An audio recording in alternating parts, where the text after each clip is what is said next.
Hello and welcome everyone. Let's start with Unit 2, the Keynesian Theory of Determination of National Income. Module से cover करेंगे। मैं यहाँ पे highlight करके देने वाला हूँ, मार्क करके देने वाला हूँ दोज इम्पोर्टेंट थिंग्स जो अपने को रखनी है टिल एग्जाम, जो अपने को रिवाइज करनी है। बाकी का कॉन्सेप्ट अपने को, बाकी की चीज़ें अपने को इसमें से नहीं देखनी। So let's start. हम यहाँ पे देखने वाले सबसे पहले डिटर्मिनेशन ऑफ नेशनल इनकम। हमने देखा लास्ट चैप्टर में, लास्ट यूनिट में हमने देखा जीडीपी और वो सारे कॉन्सेप्ट्स के नेशनल इनकम डिटरमाइन कैसे किया जाता है। यहाँ पे हम देखने वाले नेशनल इनकम को, देखने के नेशनल इनकम को अलग अलग पॉइंट ऑफ व्यू से कैसे देखा जाएगा, इसको हम देखने वाले। कीनेशियन थ्योरी ये वो अकादमी है, जब एक ग्रेट इकोनॉमिक डिप्रेशन आया था पूरी दुनिया में, तब ये कीनेशियन नाम के आदमी ने कुछ थेरीज दी थी, जिसको यूज करके समझा था कि डिप्रेशन को कैसे डील किया जाए, जो इकोनॉमी को शॉक्स लगते हैं उन शॉक्स के साथ कैसे डील किया जाए। तो देखो आपको यहाँ पे क्या पढ़ना है बेसिकली। तो we are going to see the two sector model for national income, investment multiplier, determination of equilibrium income जैसे कि 3 सेक्टर मॉडल और 4 सेक्टर मॉडल। सर ये सेक्टर क्या होता है? मतलब आसान है, कुछ भी नहीं है, देखेंगे अपन। तो शुरू करते हैं। तो यार एक ग्रेट डिप्रेशन आया था 1930s का, अपने लिए रेलेवेंट अभी तो क्या है, अपन तब तो अंडर ब्रिटिश रूल थे, तो अपने लिए तो हर चीज मुश्किल थी उस वक्त। लेकिन जो देश खुद को आजाद थे, जो बड़े देश थे, वेस्टर्न लोग थे, वेस्टर्न वर्ल्ड, हम तो पूरी ब्रिटिश के अंडर थे। तो ग्रेट डिप्रेशन आया था, कोई डेवलप्ड थ्योरी नहीं थी जो बता सके कि कैसे अनएम्प्लॉयमेंट को हटाया जाए, कैसे प्रॉब्लम्स, इकोनॉमिक प्रॉब्लम्स को सॉल्व किया जाए। और तब आया जॉन मेनर्ड की Keynes general theory of employment नाम का बुक, जिसमें एम्प्लॉयमेंट, इंटरेस्ट एंड मनी, 3 चीजों के बारे में कहा गया था। तो सर अपने लिए क्या ये बुक रेलेवेंट है? कुछ भी नहीं, सिर्फ पता होना चाहिए। तो देखो ग्रेट डिप्रेशन के वक्त आया था सर, ये मार्क कर लेना है, ठीक है? जो हाईलाइट मैंने किया है ना, आप आपके मॉड्यूल में इसको हाईलाइट कर लो, हाईलाइटर के साथ, पेंसिल के साथ, जो भी आपका है, इसको हाईलाइट कर लो। Keynes introduced many of the building blocks of modern micro economics. तो बेसिकली ये चैप्टर या फिर ये जो केन्स थ्योरी है ना, किस किस चीजों के ऊपर फोकस करेगी? तो कंजम्पशन टू इनकम का क्या रिलेशन है, इसके ऊपर फोकस करेगी सर। मल्टीप्लायर क्या चीज होती है, इसके ऊपर फोकस करेगी। शॉक्स को कैसे डील किया जाए, एग्रीगेट डिमांड को कैसे, शॉक लगते हैं तो उसको कैसे डील किया जाए, इसके ऊपर बात करेंगे। लिक्विडिटी प्रेफरेंस, हम हर एक चीज देखने वाली डिटेल में। यहाँ पे सिर्फ नाम पढ़ रहा हूं मैं, क्योंकि this is basic general idea. Liquidity preference मतलब मार्केट में कितना ऐसा पैसा होना चाहिए जो इजीली यूजेबल हो, डिस्पोजेबल हो, उसके बारे में हम बात करेंगे, जिसको हम डिमांड फॉर मनी भी कहा कहते हैं। इंटरेस्ट रेट्स और एग्रीगेट डिमांड, ये 2 चीजों से, इनके ऊपर मॉनेटरी पॉलिसी का क्या इंपैक्ट होता है। सर मॉनेटरी पॉलिसी जो इंडिया में आरबीआई करता है, देखेंगे, उसके बारे में बात करेंगे। फिर कंजम्पशन एंड इन्वेस्टमेंट के ऊपर भी बात करने वाले हैं हम। बेसिकली ये सारी चीजें उसने अपने को बताई एज अ बिल्डिंग ब्लॉक के, अगर मतलब ये जो भी है ना, अब जो उसकी जो बुक थी या फिर जो उसने बताया था कि किस तरीके से डील किया जाएगा, उसमें उसने ये सारी चीजें अपने से डिस्कस करी थी। तो सर कौन से मॉडल्स उसने बताए? 3 मॉडल्स उसने दिए अपने को, 2 sector, 3 sector, 4 sector. 2 sector model ऐसा मॉडल होता है जिसमें सिर्फ हाउस होल्ड मतलब अपने जैसे लोग, जो हम चीजें खरीदते हैं, और बिजनेस मतलब हम ही में से कुछ लोग जो बिजनेस करेंगे और वो गुड्स एंड सर्विसेज बनाएंगे, ये 2 लोग ही इस सेक्टर में काम करेंगे। सर ऐसा सेक्टर होता है? कभी भी नहीं। ऐसा सेक्टर कभी भी कहीं पे बिलोंग नहीं करता। लेकिन ये एक थेरी है, एक थीसिस दिया गया है। तो थ्री मॉडल्स में पहला होता है 2 सेक्टर मॉडल। इस थीसिस के ऊपर ही बाकी का सब बनेगा।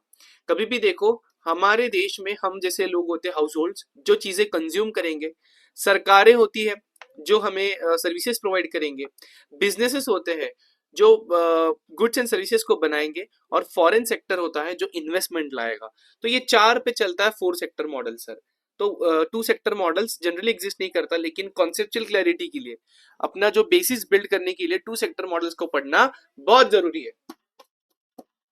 3 सेक्टर मॉडल में हाउस होल्ड होता है, बिजनेस होता है, गवर्नमेंट होता है, फॉरेन यहाँ पे नहीं होता है। तो चलेंगे हम circular flow in a simple 2 sector model पे। ये क्या होता है? सर्कुलर फ्लो यानी कोई चीज है जो सिर्फ घूमती रहती है, घूमती रहती है, घूमती रहती है टिल इंफिनिटी। इसमें कोई एंड नहीं होता। मान लीजिए लाइन है तो कहीं पे जाके रुक जाएगी, लेकिन सर्कुलर फ्लो में कोई चीज एंड नहीं होती। कौन सी चीज फ्लो कर ली सर कंटिन्यूसली? कौन सी चीज है ये होती है मनी। तो इस मॉडल में मैं बताना चाहता हूं आपको, मनी मूव्स थ्रू सोसाइटी। मेरा हाइलाइटर चला गया, मेरा हाइलाइटर चला गया। ओके, सो मनी फ्लोज, मैं इतना कहना चाहता हूँ सर, सर्कुलर वे में कौन कौन कौन भाग रहा है? मनी भाग रहा है सर, सर्कुलर वे में भाग रहा है। तो किससे किस में भाग रहा है सर? तो मैंने आपको बताया अभी, ठीक है, टू सेक्टर मॉडल पहले एक छोटे से डिस्कस कर लेते हैं। एक बिजनेस होगा जो गुड्स बनाएगा, सर्विसेज बनाएगा, ठीक है, और एक कंज्यूमर्स लोग होंगे, ठीक है। इसी में से कुछ वेजर्स की तरह काम करेंगे और अर्न करेंगे सर फैक्टर इनकम, जैसे कि वेजेस। कुछ कैपिटल लगाएंगे तो उनको मिलेगा इंटरेस्ट, कुछ बिजनेस करेंगे तो उनको मिलेगा प्रॉफिट्स, और कुछ लैंड प्रोवाइड करेंगे तो उनको मिलेगा रेंटल इनकम। यही लोगों को यूज करके ये बिजनेस गुड सर्विस बनाएगा, क्योंकि बिजनेस को लगते हैं यही four factors: land, labour, capital, entrepreneur. और इधर से ही इनकम इसको जाएगा, और यही कंज्यूमर्स वापस जो आया हुआ पैसा ये गुड्स एंड सर्विसेज खरीदने पे लगा देंगे।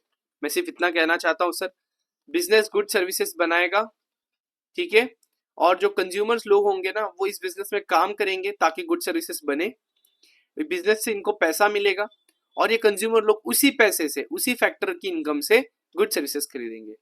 तो मैं सिर्फ इतना बोलना चाहता हूँ कि मनी कंटिन्यूसली मूव होता रहेगा, फ्लो होता रहेगा। किससे किस तक सर? प्रोड्यूसर से लेके चलेगा, और वो जाएगा अल्टीमेटली किसके पास? कंज्यूमर के पास, और कंज्यूमर से वापस मूव होके जाएगा वो प्रोड्यूसर के पास। तो वर्कर्स को वेजेस मिलेंगे, ठीक है, तो फैक्टर इनकम मिलेगा, and it will flow back to the producers payment for products. In short मैं इतना कहूंगा, it is a endless circular flow of money. तो इसमें टू प्राइमरी प्लेयर्स होंगे। कौन से प्राइमरी प्लेयर्स सर? एक होगा हाउस होल्ड, एक होगा कॉर्पोरेशन यानी बिजनेसेस। तो हाउस होल्ड में सारे फैक्टर्स ऑफ प्रोडक्शन होंगे sir. Factors, household own all factors of production. ये अपने फैक्टर सर्विसेज देंगे ताकि इनको क्या मिले सर? फैक्टर इनकम मिले, रेंट मिले, रेंटल इनकम हो, इनको इंटरेस्ट मिले, इनको वेजेस मिले, ठीक है। They are which are entirely spend to consume all, और वो सारा का सारा पैसा खर्च कर देंगे on on purchasing goods and services. Sir सारा का सारा पैसा, जी, ये थीसिस है, अज्यूम्ड मॉडल है। तो अगर बिजनेस इनको 100 रुपए दे रहा है ना एज फैक्टर मतलब इनको वेजेस के लिए, तो ये 100 का 100 रुपए खर्च कर देगा on buying the good service, ऐसा ये मानता है। It is assumed, it is an assumption, ठीक है। तो ऐसा मत सोचना कि सारा का सारा पैसा कैसे खर्चे। It is assumed in a two sector और टू सेक्टर इकोनॉमी। अगर ये लोग है ना पूरा का पूरा खर्चा नहीं करेंगे, कुछ पैसा सेव करेंगे, तो प्रॉब्लम हो जाएगा, एंडलेस फ्लो नहीं होगा। तो देखो, मैं इतना बोलना चाहता हूँ, they produce and sell goods and services to the household and they do not save, कुछ भी सेविंग्स नहीं करते हो, पूरा का पूरा पैसा खर्च कर देते हो on consumption. No corporation, no corporate savings और रिटेन अर्निंग्स। जो बिजनेसेस होते हैं कुछ पैसा अपने पास नहीं रखते, जो पैसा आता है, जितना भी अर्निंग्स प्रॉफिट होता है, सब वापस प्रोडक्शन में लगा देते हैं, ठीक है। तो इतना ये बोलना चाहता है। तो यहाँ पे मैं इतना ही बोलना चाहता हूँ कि जितना मेरा खर्चा है ना सर, जितना भी प्रोड्यूसर्स का खर्चा है, जो भी एक्सपेंस है प्रोड्यूसर्स का on producing goods and services, it is equal to the expense of the household. Sir क्या बोल रहे हो? अरे ये जो फर्म है ना, इसको मान लीजिए 100 रुपए लगे ये चीज बनाने में, इसने 100 रुपए दिए as a factor payment, as wages, rent, interest, profit to this household. तो ये हाउस होल्ड पूरा 100 का 100 रुपए खर्च करेगा गुड्स एंड सर्विसेज खरीदने में, ऐसा कहना चाहता हूँ सर मैं। तो इसको और अच्छे से बताया तो ऐसे लिखेंगे, y is equal to Y D. Sir y is equal to Y D यानी टोटल इनकम। टोटल इनकम क्या होता है? जीडीपी, जीडीपी नहीं, एनएनपी एट फैक्टर कॉस्ट। मतलब बेसिकली इतना कहूं मैं, प्रोडक्शन इन द नेशन, तो उसको हम वाई कहेंगे sir, total income produced. It is equal to Y D यानी disposable income of the household. उनके हाथ में जितना पैसा बचा, जितना पैसा उनको एज डिस्पोजेबल इनकम मिला, उतना ही देश की इनकम है सर। क्यों? अज्यूम्ड है, थीसिस है। तो y is equal to Y D, ये टू सेक्टर इकोनॉमी में चलेगा, ठीक है। तो यहाँ पे ब्रोकन लाइंस देखो, सर्कुलर ब्रोकन लाइंस दिख रही है आपको, ये बताती है फैक्टर एंड प्रोडक्ट फ्लो। जब आप लोग काम करोगे तो आपके थ्रू क्या फ्लो होगा कंपनी को? Factor inputs. जब आप लोग इनसे खरीदोगे तो आपको क्या फ्लो होगा फ्रॉम द फर्म? क्या होगा? गुड्स एंड सर्विसेज आपको मिलेंगे। जबकि जो जिसको हम कहते हैं सर रियल फ्लोज, बहुत इंपॉर्टेंट है, मार्क कर लेना, it is called as real flows. जबकि जो कंटिन्यूस लाइन है, देखो ये कंटिन्यूस लाइन, ठीक है, ये कंटिन्यूस लाइन रियल फ्लोज नहीं होती, they are generated by real flows. तो रियल फ्लोज है इसलिए ये जनरेट हो रही है, इसको हम बहुत कहते हैं मनी फ्लोज। तो सर्कुलर ब्रोकन लाइन जो होती है वो फैक्टर एंड प्रोडक्ट फ्लो है, कंटिन्यूस लाइन होती है उसको मनी फ्लो कहेंगे। रियल फ्लोज यानी सर्कुलर ब्रोकन लाइंस यानी factor and product flows. And उससे उससे क्या मिल रहा है सर? उससे खर्चा हो रहा है, उससे इनकम हो रहा है, that is generated by real flows. जब जब कोई बंदा इसमें इन्वेस्टमेंट्स करेगा उसको हम इंजेक्शंस इनटू इकोनॉमी कहेंगे। क्या बात करते हो सर जी। और जब जब कोई बंदा सेविंग्स करेगा, पैसे बाहर निकालेगा इस फ्लो से, उसको हम कहते हैं लीकेजेस। लीक हो रहा है ना पैसा, इस टू सेक्टर के फ्लो में से पैसा बाहर निकल रहा है। तो मैं इतना ही कहूंगा सर, इस केस में हम कुछ ना सेविंग्स कर रहे हैं ना एक्स्ट्रा इन्वेस्टमेंट्स कर रहे हैं, इसलिए देयर आर नो इंजेक्शंस और no leakages from the system. बहुत इंपॉर्टेंट है, बहुत इंपॉर्टेंट है। इसी को मैं कहूंगा factor payments is equal to household income is equal to household का खर्चा is equal to total receipts of the firm is equal to value of output. जितना बनाया बराबर उतना ही पैसा वो फर्म को मिलेगा, उतना ही खर्चा सारे हाउस होल्ड करने वाले हैं, उसी में से सारे हाउस होल्ड को इनकम मिलेगा in the form of wages, rent वगैरह वगैरह वगैरह। वही है factor payments, it is all equal. यही पे एक चीज, एक कॉन्सेप्ट आ जाता है सर, इक्विलिब्रियम। इक्विलिब्रियम को कहते हैं पोजीशन ऑफ रेस्ट।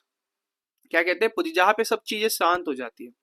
तो जहां पे जो आउटपुट है ना सर, आउटपुट आउटपुट इक्विलिब्रियम पे कब रहेगा, जब जितना बनाया है क्वांटिटी ऑफ आउटपुट प्रोड्यूस्ड और जितनी मांग है क्वांटिटी डिमांडेड इक्वल हो गया, मतलब quantity produced is equal to quantity demanded, बन जाएगा सर आपका equilibrium point.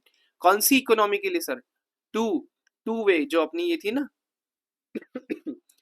Circular flow in two sector economy, तो टू सेक्टर इकोनॉमी के लिए इक्विलिब्रियम ये बनेगा। यानी कि जो फर्म है ना, जब प्रोडक्शन कर रही है, उसके जो प्रोडक्शन प्लान है, they are exactly equal to the expenditure plan of the household. आपके पापा सोच रहे 100 रुपए खर्चे करूँ शर्ट पे, कंपनी भी एग्जैक्टली 100 रुपए का शर्ट बनाती है और एक ही बनाती है। That is called as equilibrium, the demand equals to supply या फिर प्रोडक्शन। तो कुछ कॉन्सेप्ट्स के बारे में हम बात करेंगे अभी। सबसे पहला कॉन्सेप्ट मैं आपको पढ़ाना चाहता हूं सर, एग्रीगेट डिमांड फंक्शन। यहाँ पे हर चीज में एक वर्ड यूज किया जाएगा एक्स एंटे। एक्स एंटे मतलब not backed by ability to pay, लिख लीजिए आपके बुक में, not backed by ability to pay. जब मैं कोई चीज बना रहा हूं, मुझे नहीं पता कोई खरीदेगा कि नहीं खरीदेगा, फिर भी मैं बनाता हूं, ठीक है, तो इसको कहा जाता है सर एक्स एंटे।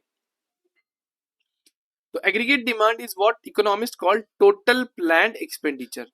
एग्रीगेट डिमांड यानी टोटल प्लान्ड एक्सपेंडिचर, जो खर्चा हम डिसाइड करते हैं एज अ हाउस होल्ड के हम करेंगे, that is called as total planned expenditure, और वो एग्रीगेट डिमांड है।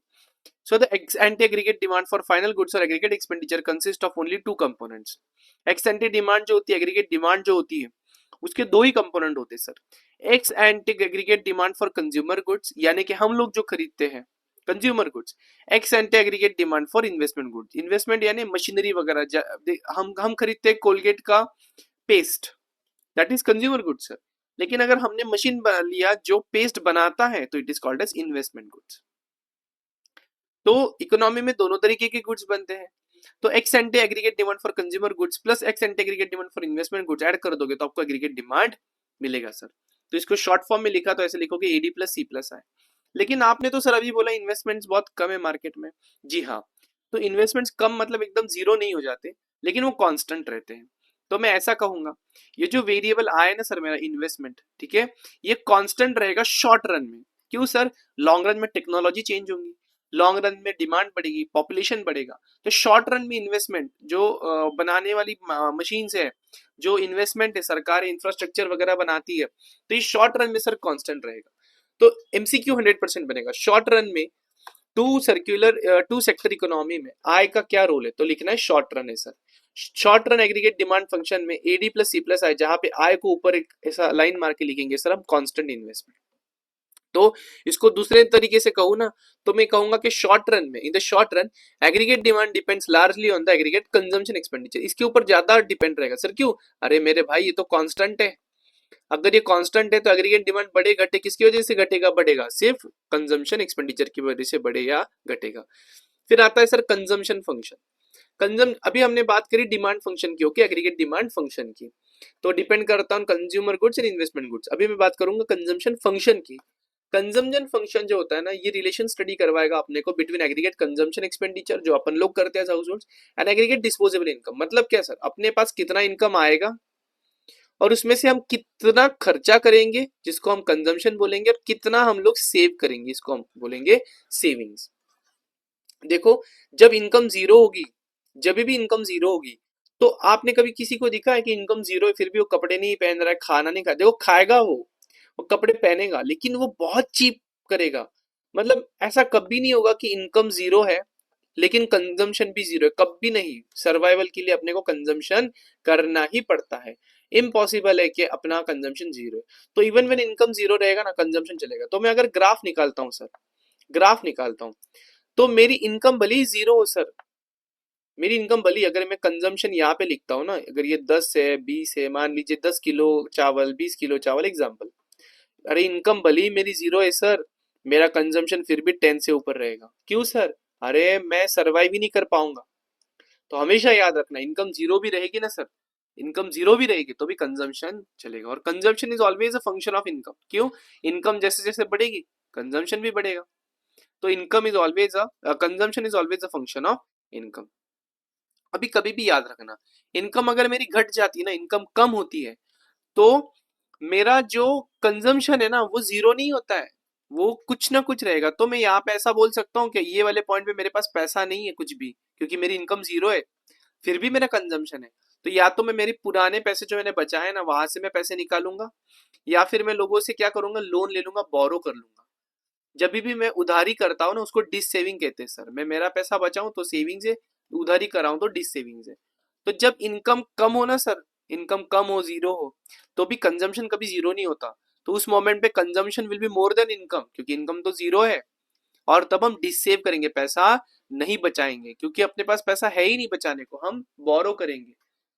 ठीक है? लेकिन ऐसा नहीं है कि आपका इनकम बढ़ते जाएगा ना तो आपका कंजम्पशन भी बहुत बढ़ेगा, कभी भी नहीं, याद रखना। जैसे भी आप अभी सीए बन जाओगे, सीए बनने के बाद जब आपका फर्स्ट सैलरी आएगा ना सर, तो आप भले ही उसको पूरा खर्चा कर दोगे। जैसे जैसे आपका सैलरी बढ़ेगा ना, जैसे जैसे आपका इनकम बढ़ने लगेगा, आपका कंजम्पशन बढ़ेगा जरूर, लेकिन सैलरी 10,000 से बढ़ा तो एकदम कंजम्पशन भी उतने से नहीं बढ़ेगा, आपका कंजम्पशन 1,500 से बढ़ेगा। तो इनकम बढ़ता है तो कंजम्पशन बढ़ता है, लेकिन इनकम से कम बढ़ेगा, क्योंकि अपन सब पैसा खर्च ही करते हैं। तो अब क्या करोगे सब बाकी के पैसों का? अरे अब सेविंग करोगे ना बच्चे। तो ऐसा जरूर है, देखो इनकम जितना ज्यादा बढ़ता जाएगा ना, कंजम्पशन बहुत स्लो बढ़ेगा, लेकिन सेविंग्स बहुत ज्यादा बढ़ेगी, क्योंकि हम पैसा बहुत ज्यादा बचाने लगते हैं जब अपना इनकम बहुत ज्यादा बढ़ जाता। तो इसको मैं ऐसा कहूंगा, देखो इनकम इज लो तो कंजम्पशन एक्सीड डिस्पोजेबल इनकम, क्योंकि तब तो इनकम जीरो है, लो है बहुत, लेकिन कंजम्पशन कभी जीरो नहीं होता, तो it will exceed disposable income. And house hold D save, हम पैसा डी सेव करेंगे, पैसा बचा नहीं पाएंगे हम कुछ भी, उल्टा हम वी विल इधर बोरो मनी और we will draw from their past savings, पीछे की सेविंग्स में से हम पैसा निकाल लेंगे। जैसे जैसे डिस्पोजेबल इनकम इंक्रीज होता है, बढ़ता जाता है sir, consumers will increase their planned expenditure बढ़ता जाएगा, and current consumption expenditure rise, अपना एक्सपेंडिचर राइज होगा, but only by less than the increase income. यही तो मैंने आपको बोला, इंक्रीज इनकम जितना बढ़ेगा उतना नहीं बढ़ेगा कंजम्पशन, उससे कम रेशो में बढ़ेगा, लेकिन बढ़ेगा जरूर। तो अगर मैं कंजम्पशन का फंक्शन लिखूं, तो ये पहला ए क्या है सर? अरे जब मेरी इनकम जीरो है ना, जीरो, एकदम जीरो है, तभी भी मैं कुछ तो खर्चा करूंगा ही करूंगा, क्योंकि मुझे जीना है सर। तो ये वो है कि एट जीरो इनकम मेरी क्या मिनिमम कांस्टेंट बेसिक मेरा खर्चा रहेगा, प्लस बी वाई। तो वाई यानी इनकम है मेरा। अब ऐसा है क्या, मेरा इनकम जितना बढ़ेगा उतना मैं खर्चा करते जाऊंगा? ऐसा नहीं है सर। मैं इनकम मेरे 1,000 से बढ़ी तो मैं पूरा पैसा नहीं खर्च करूंगा, मैं इनकम को क्या करूंगा पता है, मेरा एक है ना रेशियो से मल्टीप्लाई करूंगा, जो कि है बी। सर ये क्या है, बी क्या होता है? इट इज बेसिकली एक स्लोप होता है जिसको हम कहते हैं मार्जिनल प्रोपेंसिटी टू कंज्यूम।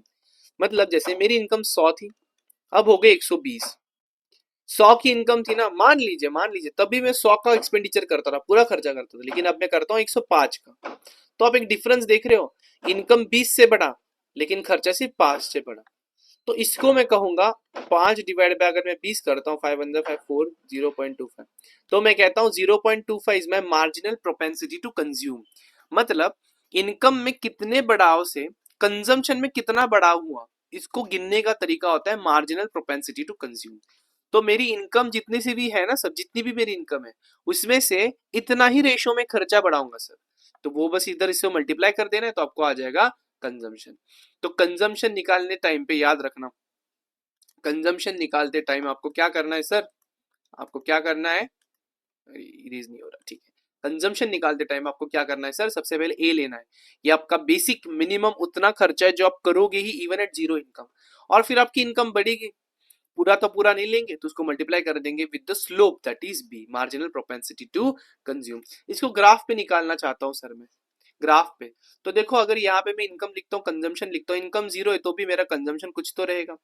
अब जैसे जैसे मेरी इनकम बढ़ेगी मेरा कंजम्पशन भी बढ़ेगा, तो इनकम तो यहाँ से बढ़ेगी, लेकिन मेरा इनकम यहाँ से ज्यादा बढ़ेगा, लेकिन मेरी कंजम्पशन उतना ज्यादा नहीं बढ़ेगा सर।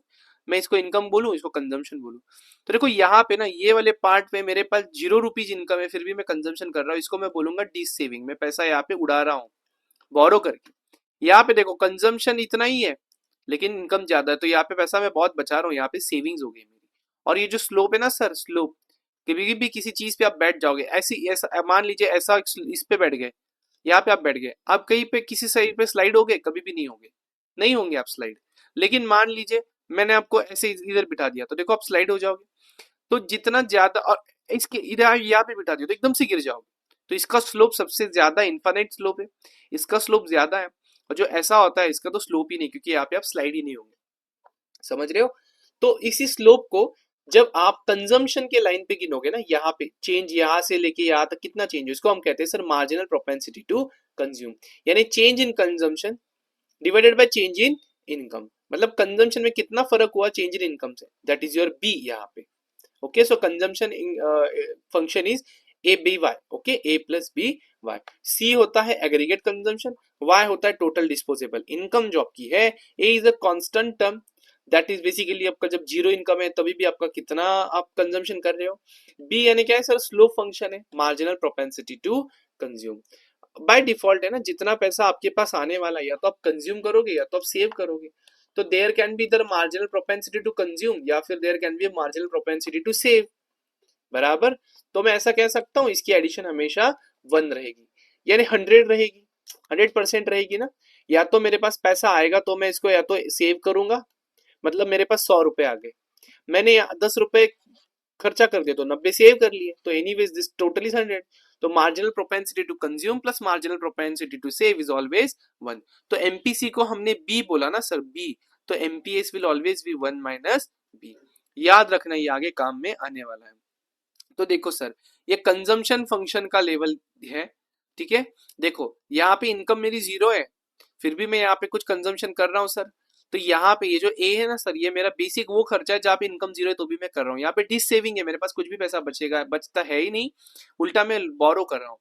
यहाँ से जैसे जैसे इनकम बढ़ती है वैसे वैसे मेरा कंजम्पशन बढ़ रहा है सर, और इसी को यहाँ से इस पॉइंट पे जा रहे हैं, तो ये कितना बनेगा? तो इसको हम स्लोप कहेंगे, बी कहेंगे। And consumption is a function of disposable income, ठीक है। तो लीनियर कंजम्पशन फंक्शन होता है, प्लीज ये अंडरलाइन करके वही है, रीड कर लेना। और मैंने क्या बोला, क्या एजम्पशन है sir? Consumption increases with an increase in disposable income but less than increase in disposable income. अगर मैं इसको ऐसे ऐसे बताऊं तो देखो मैं ऐसे लिखूंगा इसको, तो जो मेरा मार्जिनल प्रोपेंसिटी टू कंज्यूम है, it will be greater than zero but smaller than 1, क्योंकि खर्चा कभी भी जीरो नहीं होगा, खर्चा कभी भी जीरो नहीं होगा, इसलिए जीरो से ज्यादा रहेगा मार्जिनल प्रोपेंसिटी टू कंज्यूम। लेकिन ऐसा भी नहीं कि जितना कमाया सब उड़ा दिया, तो 1 के पास भी नहीं जाएगा, 1 से कम रहेगा सर, हमेशा कम रहेगा। अब हम चलेंगे relationship between income and consumption को हम पढ़ेंगे। रिलेशनशिप बिटवीन इनकम मतलब मेरा जो इनकम है और कंजम्पशन के बारे में, ठीक है। The ratio of total consumption to total income is the average propensity to consume. मैंने आपको एमपीसी बताया sir, marginal propensity to consume, यानी क्या था? Change in consumption divide by change in income, या फिर चेंज चेंज वाई कर देता हूँ। इसी को मैं उल्टा कर देता हूँ ना सर, टोटल कंजम्पशन जितना मैं करता हूँ पूरा खर्चा डिवाइड बाय मेरी टोटल इनकम, ये हो जाएगा सर मेरा average propensity to consume, APC. Average है ना सर, मार्जिनल यानी change in one by the change in one, एक में कितना बदलाव आता है दूसरे के एक की चेंज की वजह से, दैट इज एमपीसी। मैं बात कर रहा हूँ सर एपीसी की। तो यहाँ पे अगर एक टेबल ड्रॉ किया है ना इन्होंने, तो देखो इनकम 100, 0 से 100, 100 से 200, 200 से, देखो कितना कांस्टेंट इंक्रीज है। कंजम्पशन देखो 50 से 125 हो गया, बहुत ज्यादा बढ़ा। लेकिन यहाँ पे देखो सिर्फ 75 बढ़ा, यहाँ से 75 बढ़ा, यहाँ से सिर्फ 20, यहाँ से बहुत कम बढ़ा, देखो फिर यहाँ से सिर्फ बहुत कम बढ़ा। तो सेविंग्स देखो पहले कुछ भी नहीं, इसको कहते हैं डिस सेविंग्स, डिस सेविंग्स। देखो यहाँ से कितना बढ़ रहा है, 25 से 50 से 25, बहुत ज्यादा बढ़ रहा है। तो एवरेज प्रोपेंसिटी टू कंज्यूम क्या होगा sir? C divide by Y, and marginal propensity to change in C divide by change in Y. तो इस टेबल में से क्वेश्चन बनेगा सर ये वाला, जीरो इनकम है कंजम्पशन 50 है, सेविंग्स -50 है, बताओ एपीसी और एमपीसी कितना था? एमपीसी आएगा Neel, zero, right, and APC will be infinite. Always remember this, यहाँ यही से सवाल आने वाला है, यही से सवाल आने वाला है। सवाल आएगा जब सेविंग जीरो होती है, जब सेविंग जीरो होती है तो एवरेज प्रोपेंसिटी टू कंज्यूम कितना होगा? 1 होगा sir. Average propensity to consume 1 होगा जब सेविंग्स जीरो होगा। ये क्वेश्चंस बनेंगे सर आपको, ये क्वेश्चंस बनेंगे। जो कॉन्वेंशनल कीनेशियन एमपीसी है ना सर, कॉन्वेंशनल मतलब पुराने टाइम से जब हम सॉल्व करते हैं ना इस थीसिस को यूज करना चाहते हैं, तो बाय डिफॉल्ट हम अज्यूम करते हैं कि एमपीसी की वैल्यू है ना 1 से लेस देन है एंड 0.5 से ज्यादा है। हमने देखा था ना, इट इज लाइक दिस ना, तो ये इधर का नहीं पकड़ते, हम ऐसा पकड़ते 0.5 से लेके 1 तक का पकड़ते हैं, ठीक है। कॉन्वेंशनल में मतलब जनरली थीसिस करते हुए ऐसा किया जाता है। तो यहाँ पे हमेशा याद रखना, इनकम न खर्चे की जाती है न बचाई जाती है। नहीं नहीं, वो तो खत्म हो गया टू फैक्टर्स वाला। मैं उल्टा बोला, मुझे बोलना था इनकम या तो खर्च की जाएगी या तो बचाई जाएगी। टू सेक्टर्स में तो ये पॉसिबल ही नहीं था, लेकिन ये कहीं ना कहीं तो होता है। तो देखेंगे ये कहाँ पे होगा, ठीक है। पहले याद रखना, जैसे कंजम्पशन इनकम का फंक्शन है, वैसे ही सेविंग्स भी डिस्पोजेबल इनकम का ही फंक्शन है। सर क्यों? अरे इनकम ही के दो सोर्स होंगे ना, इनकम ही तो या तो कंज्यूम किया, इनकम से ही खर्चा करेंगे, या इनकम से ही हम क्या करेंगे, सेविंग्स करेंगे। समझ रहे हो मैं क्या बोलना चाहता हूँ?